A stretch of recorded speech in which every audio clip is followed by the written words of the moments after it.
I was in my late 40s. He was Mr. Cole. Early 50s, quiet, kind, broken. We stayed late at the office too many nights. One evening, the silence turned into something else. Not desire, just two tired people needing to be seen, touched, and allowed to fall apart without having to explain why. Under the soft drone of the HVAC and the dim golden wash of overhead lights, we stayed. The city outside was alive, a kaleidoscope of windows flickering like distant thoughts. Too far to reach, but in here, the air was thick. Still, our glasses were nearly empty. Neither of us reached to refill them. I don't know who leaned first, or maybe we didn't lean at all. Maybe we just sat there until the space between our silences got too loud to ignore. Mr. Cole didn't touch me with hunger. He touched me like someone who had waited too long to be allowed anything gentle. His palm cupped the back of my neck, not in a commanding way, not even in a deliberate one. It just rested there, the heel of his hand against my skin, the weight of him, familiar from handshakes, from passing me a report, suddenly intimate, my breath caught in my throat. I didn't move away, and he didn't pull me in either. We just sat there, frozen between permission and regret. The leather of the conference chair creaked beneath me when I shifted, just enough to let my knees angle toward him. My dress, tailored, tight at the waist, pulled slightly against my hips. I felt the zipper catch where my spine curved in. His thumb moved, slowly, just once, brushing a line beneath the hair behind my ear. I swallowed. The knot in my throat tightened. My voice came out before I meant it to. I should go. He didn't answer, didn't nod. His hand didn't move, just the heat of his palm, like he was memorizing the shape of my nape. I should have stood up, but I didn't. I stayed, because I needed to feel wanted in a way that didn't demand anything. And somehow, that's what he gave me, that quiet, steady ache. His other hand rose, not to grab or guide, just to push a loose strand of hair behind my ear. But the back of his knuckle grazed my cheek first, and that was it. My skin flushed so quickly it felt like fever. When our eyes met, his weren't pleading, they were exhausted. And kind, so kind, it hurt. I closed my eyes. He leaned forward, not to kiss me, just to rest his forehead against mine. And in that inch of breath between us, something inside me crumbled. I haven't done this in a long time, I whispered. I didn't mean sex. I meant this, the not running, the being seen. He didn't say a word, but I felt his breath hitch, barely, and his hand shook, just once. Not from lust, from lack. My thighs tightened beneath the table. The edge of the chair bit into the back of my knees. I wanted to shift again, but I didn't want to break the moment, the delicate stillness of it. And then I did move, just slightly. My arm slid against his sleeve. The wool of his blazer rougher than I expected.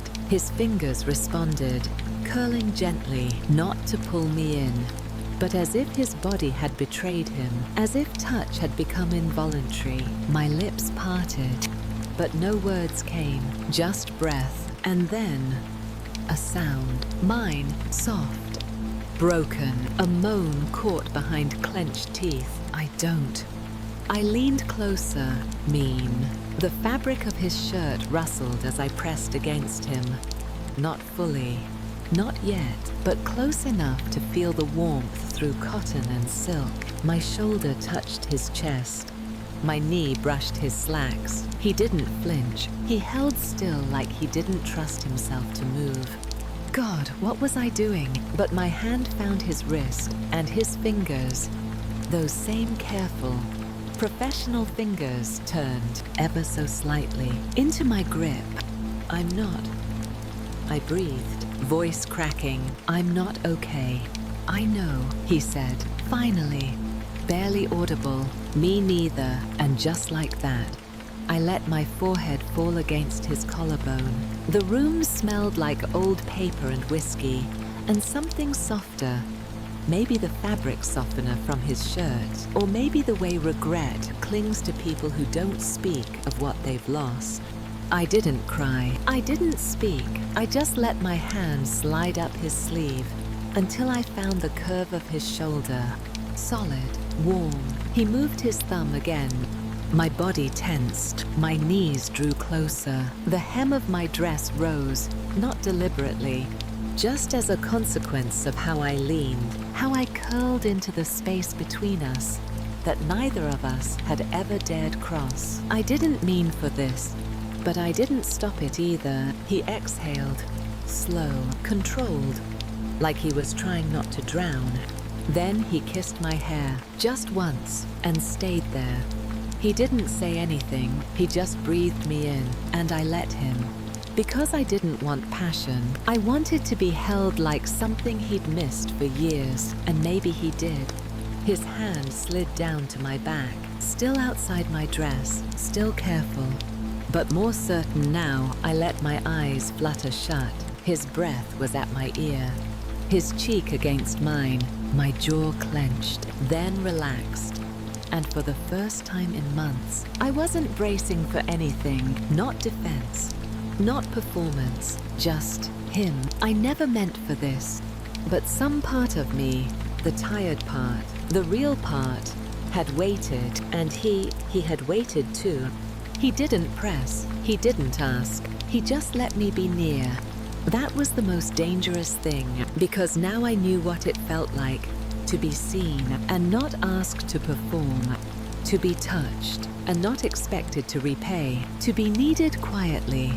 And that night, in a too bright office, under recycled air, with the city blinking beyond the windows, I let myself fall forward into the space we never spoke of.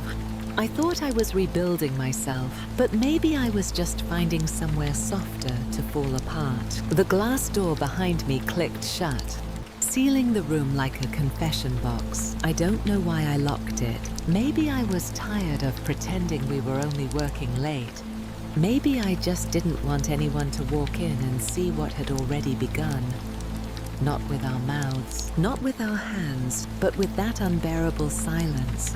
Mr. Cole was still seated at the head of the conference table, sleeves rolled, collar slightly loosened, the bottle of wine between us down to its last inch. I stood at the far end, watching him, not with longing, with something hungrier. I reached up, fingers trembling as I adjusted the clasp at the back of my dress. He didn't flinch, didn't ask why, didn't look away. The zipper resisted slightly as I tugged it. A chill brushed the small of my back, and I heard it. His breath. He inhaled. Not sharp, just full, like he hadn't taken a real one in years. I stepped forward. The dress didn't fall. It clung to my curves, holding on, like hesitation, like dignity. I tugged it down to my waist, not caring anymore. Not about him seeing, not about what it meant. Just about whether I could still feel something. He still hadn't moved, just watched, eyes dark, hands folded in his lap, as if restraining himself with every thread of what was left of his control. I should have felt exposed. I didn't. I felt real, alive in a way that hurt. I walked to him, slow, barefoot now, the carpet against my soles, the fluorescent hum above us sounding almost like breath. My thighs brushed the edge of the table. My skin tightened in places I didn't know still responded. He pushed his chair back, not to stand, just enough for me to come closer. When I did, his hands rose, slow, uncertain. He didn't reach for my waist. He touched the side of my ribcage, just his palms, flat against my skin, like he needed to remember the shape of warmth. I exhaled, hard. God, his hands were bigger than I remembered, and rough. He traced nothing specific, just held me, like I might disappear. I moved closer, one knee on either side of him, feeling the tension in the room thicken without asking. My knees planted on either side of his thighs, heels digging into the seat. The fabric of my dress shifted as I leaned forward. Gathering around my waist, his breath hitched again, louder this time. His fingers dug in slightly. I placed my hands on his shoulders, then down his chest. His shirt was soft, but underneath he was stone, unmoving, burning through restraint. "I'm not supposed to be here," I whispered. "You are," he said. "Just that, just you are." And then he kissed me. Not desperately, but like someone who'd imagined it too many times to rush. I felt his lips on mine, dry, warm, trembling just enough to ruin me. I moaned. "Quiet," into his mouth. My breath broke. He pulled back a fraction, just to look at me. Then his hands came up, brushing the straps off my shoulders. Slow, one side dropped, and I heard him swallow. Not lustfully, reverently. He leaned in, pressing his mouth to my collarbone. My back arched, my hands threaded behind his neck. I was shaking now. "Wait, His hands held my side steady, grounding me, but his mouth moved down, pressing gently against the edge of my neckline. My skin burned where he kissed. I closed my eyes. I couldn't speak anymore. Just sounds, open, broken, rising from somewhere I thought I'd closed off. The chair creaked beneath us. His hands slid along my back, stopping just above the curve of me, never demanding, just there, like shelter. He didn't groan, didn't sigh, but his whole body exhaled, like he was finally allowed to need something. And then he rested his forehead on my sternum, just stayed there, not moving, breathing me in. He didn't say anything. He just breathed me in, my arms wrapped around him tighter than I meant. I didn't want him to speak. I didn't want to explain this. I just wanted to be felt, with care, with craving. With every ounce of restraint he was breaking for me. His hands trembled, not from lust, from lack. And I let it happen. I let his lips trail along my skin, slow and aching. I let my hips press into his. I let the silence between us collapse.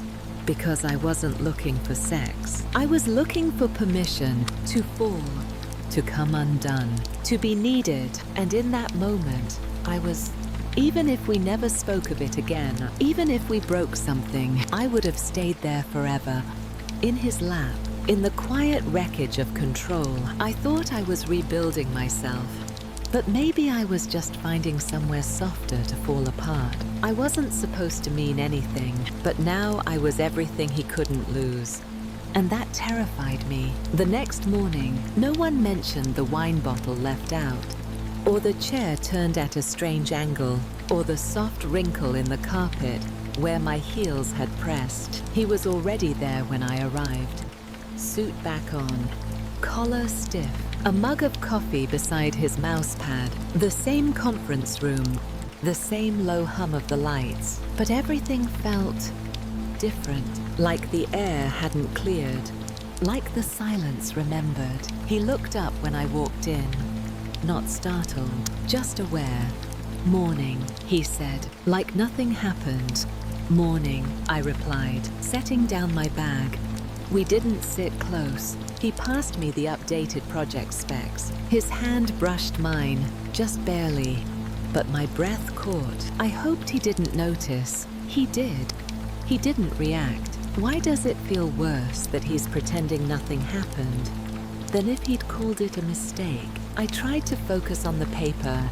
Couldn't. Every number, every diagram blurred into a memory of his hand on my ribs, his breath on my neck, the way he trembled, not with desire, but with the weight of wanting too long.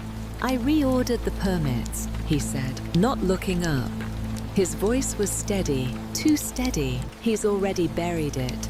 Buried me. But then he reached across the table, casually, to adjust the small desk lamp. It clicked softly. Warm yellow light spilled over the paper between us.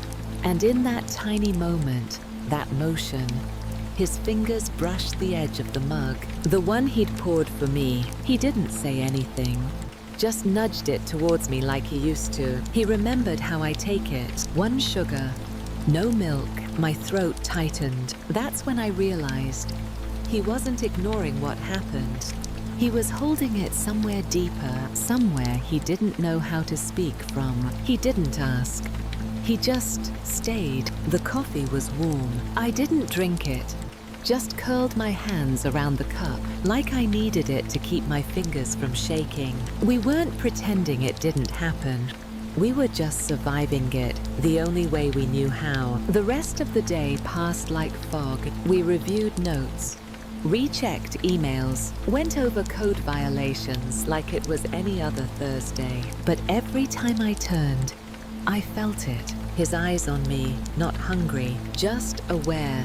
Watching the way I smoothed my skirt, the way I pulled my hair up mid-sentence, fingers tangled in the elastic.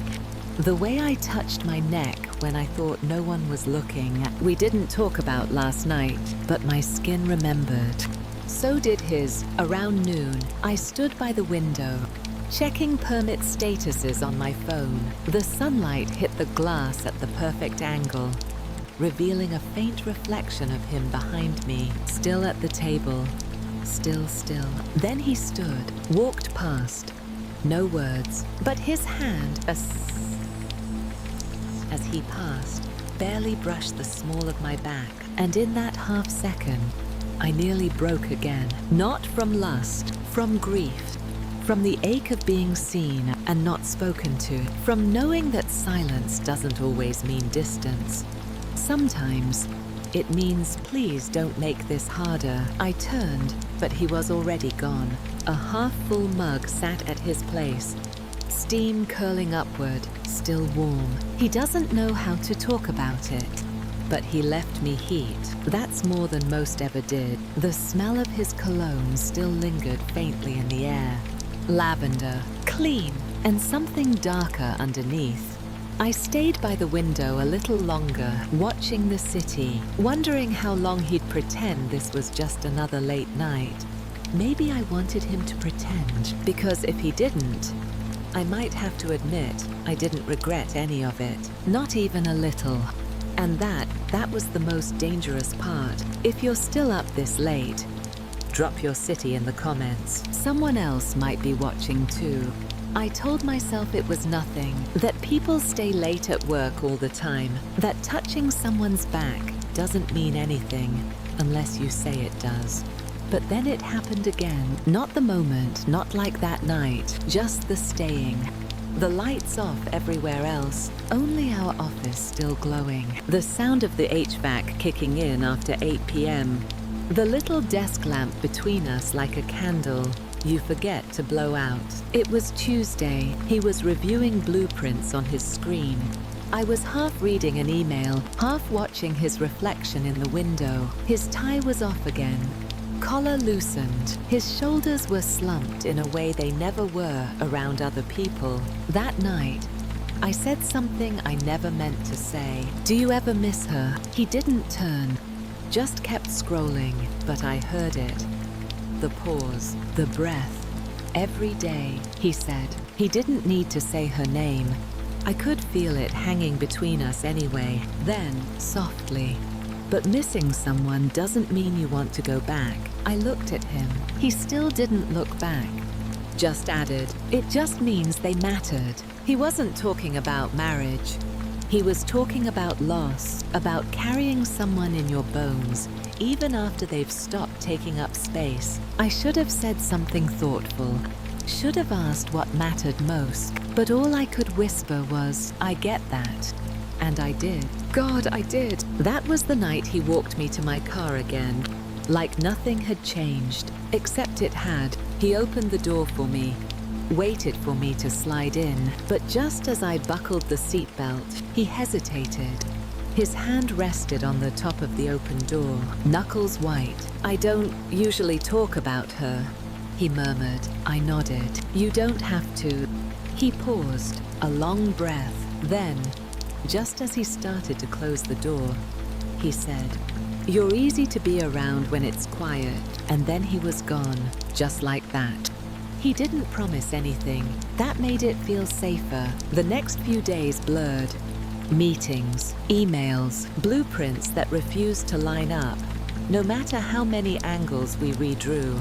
But late one evening, I walked past his office and found the door cracked. He was sitting at his desk. No laptop, just a photo in his hands. I couldn't see it clearly, but I knew what or whose it was. He didn't hear me, or maybe he did, and chose not to speak. I kept walking, but something changed after that. Not what we said, just how it sounded. He started handing me coffee before I asked. He remembered when I got cold and always offered to lower the AC. He adjusted the blinds before meetings so the glare wouldn't hit my side of the table. Small things, but it was never small when someone had once stayed completely silent. It wasn't flirting, it wasn't even closeness.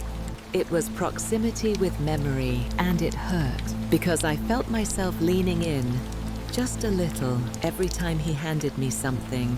I started wearing perfume again, subtle, not for him. Just in case he noticed, I started lingering a few seconds longer when our hands brushed. And one afternoon, while we stood next to each other, waiting for blueprints to print, I felt his arm barely graze mine. He didn't move. I didn't either. We both just stood there, in silence. Two people who already knew what the other's skin felt like, pretending it was new. It wasn't a kiss, it was the pause before one. Later that week, we were reviewing a structural anomaly, something minor, a load miscalculation. But I was tired, distracted. I made a joke that wasn't funny, then immediately apologized. He smiled, not wide, but real. Don't apologize for making this less unbearable, he said. My throat tightened. I'm serious, he added, voice softer. You, help. That word hung in the air too long. Help.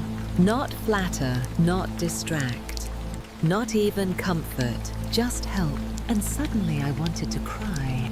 Because maybe that's what this had always been about. Two people too tired to pretend they didn't need something soft to lean into, even if it was wrong.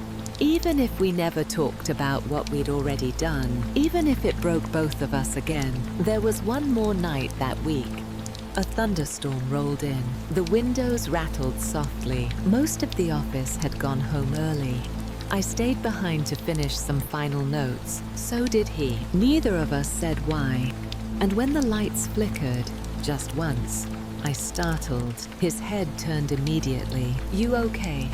Yeah, I lied. Then a pause. Do you want me to stay a little longer? He said it like a question, but the way he said it told me he already knew I'd say yes. It started with the window, rain blurring everything outside, streaking the glass like something trying to get in or get out. His office was dark except for the desk lamp and the distant flash of lightning. The storm had rolled in fast, loud and sudden, pounding the roof in uneven rhythms. I stood by the bookshelves, pretending to browse, pretending I wasn't waiting, but I was. Behind me, I heard the soft click of his desk drawer closing. Then silence. I turned around. He was watching me, not with want, with surrender. And I felt it in my chest, in my throat. That ache I'd been swallowing for weeks. He didn't move, neither did I, until I did. I stepped forward slowly, one hand grazing the edge of his desk, the other curling against my own hip, like I needed something to hold. I'm not sure why I'm still here, I said. He nodded. Like he understood, or like he was afraid to say he wanted the same thing. I reached for the buttons on my blouse. 1, 2, he inhaled. Don't, he started, but stopped himself. I let the blouse fall open anyway, just enough to reveal the edge of the lace, I never meant for him to see. His breath left him. He stood, slowly, like a man walking toward a place he never thought he'd be welcome again. When he reached me, he didn't touch my skin. He touched the fabric, the space between the buttons. His knuckles grazed my sternum. My stomach flinched. My whole body swayed forward before I caught myself. "I don't want to break anything," he said, voice thick. "You won't," I whispered. "I'm already broken." His hand cupped the side of my ribcage. Just one hand, no pressure, no pull, but the heat from it lit something I didn't know I still had. My eyes closed. His thumb moved, barely, over the silk strap of my bra. "I haven't touched anyone," he murmured. "Since, I know." I reached for his shirt, untucking it roughly, my fingers slipping beneath the hem. His skin was warm, solid, covered in quiet restraint. I pressed closer. His forehead dropped against mine. Our breaths tangled, and then his lips grazed my jaw, not possessive, not urgent, just a slow, trembling question. I moaned, low, fractured. "Please, I don't, just..." My body betrayed me, arching into his. His hand slid down my back, pausing at the base of my spine. I gasped. The sound felt louder than it should have. Too alive for the quiet of this space. "Tell me to stop," he said. I didn't. I couldn't. My hands were under his shirt now, feeling the rise and fall of breath that didn't want to be noticed. He looked at me like I wasn't broken anymore, and that was what undid me.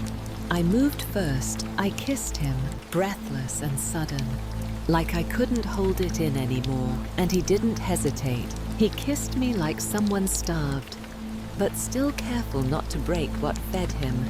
His hands steadied me as I moved closer, knees pressing inward, drawn by something silent.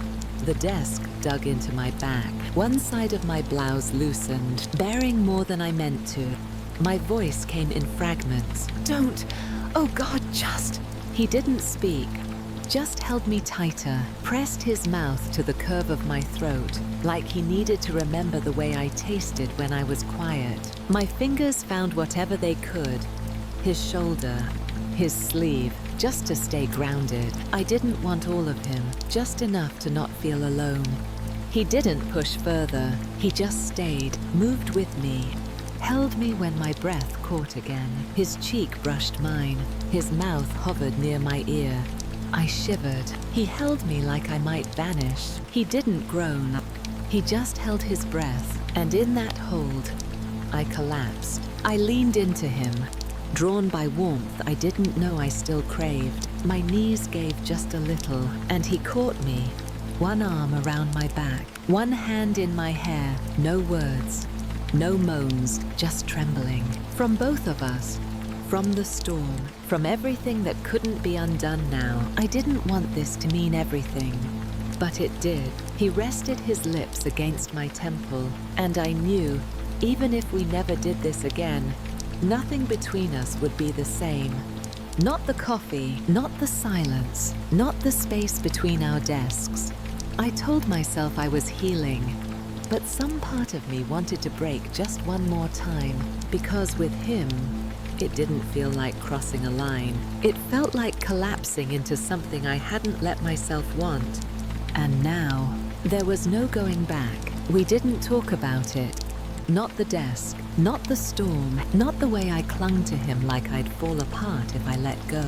The next morning, he wasn't in his office. No email, no note, just the lingering scent of his cologne on the chair when I passed by. Lavender and something heavier, something I couldn't name anymore without feeling heat under my skin. I didn't text, neither did he, but around noon, someone left a coffee cup on my desk. My usual order, no name, still warm. I stared at it too long. He didn't come back, but the cup was still warm. That night, I stayed late, out of habit, or maybe hope. I finished the report, saved the drafts, packed my things. The office was empty, except for a single envelope slipped under my door. My name, no return label.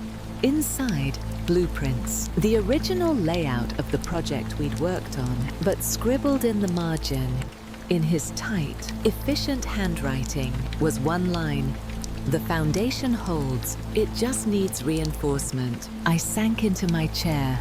He wasn't talking about the building, not really. He was talking about me, about us, maybe, about something broken that didn't have to collapse. For a while, we didn't speak. Meetings were short, professional. Eyes never lingered too long. We passed each other like colleagues, like strangers with too many memories and no instructions on where to put them. But I started hearing his name again through other people. Mr. Cole left that note on the permits. He stopped by marketing to check the visuals himself. He's in early these days. He was everywhere, except near me, until the day he wasn't in the building at all. I asked, casually. Reception said he took a week off. No explanation. No one seemed surprised, just me. That afternoon, I found the envelope again, ran my thumb over the handwriting. He was trying to tell me something, and I never said anything back. That night, I walked to his office, opened the door, sat in his chair, closed my eyes and leaned back like he used to. I thought it might hurt, but it didn't. It just ached, softly, like a bruise you forget until you press on it. He came back the following week. We didn't fall into anything again. No more late nights. No more lingering hands, but the space between us had changed. Quietly, one day, we passed in the stairwell. He nodded. I nodded back, and as I turned away, I heard his voice. "I missed your laugh." I turned, but he was already walking down. Didn't look back, didn't wait, just left me standing there. Heart too full, throat too tight, and that was it. No declarations, no closure, just a sentence that would live inside me longer than any kiss. A month later, I got the call, promotion. They wanted me to lead the next phase of the project, a transfer to the West office, bigger team, more autonomy. When I told him, he didn't flinch, just smiled. "About time," he said. But his eyes, they said something else. Not regret, not sadness, just cost. He walked me to the elevator that day, pressed the button like it hurt. "You'll do great things," he said. I smiled.